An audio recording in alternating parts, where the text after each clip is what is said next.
Akkuntatu mana kowedu walora mana kowedu walora mana kowedu walora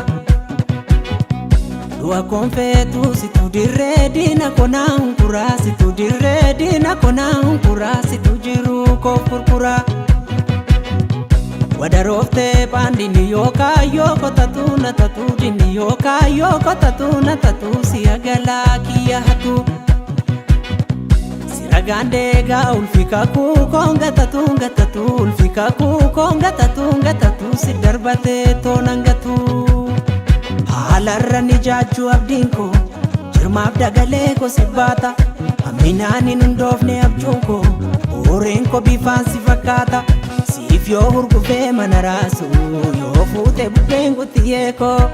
Ibengo lake ganambasu ko irkonsi kofa Kristos Ugana damase ilille na badase mandaracho na base madarano base Ambako haguge kan dabate ko duguge sirayom na hankakse situdula ko bakse Oftan si dagoni Golgota daragoni Sinawalle dagoni Kana farsa daloni Nandema ulfinatti Nandema Irmijanko duratti Nandema Guddinatti Nandema Gomata ningubatti Nandema Yoni lale dubatti Nandema Basanu na ubatti Nandema Afulle kofumatti Nandema Mandem safitutti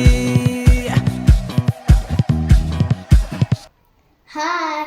channel YouTube ke subscribe godha. Bye.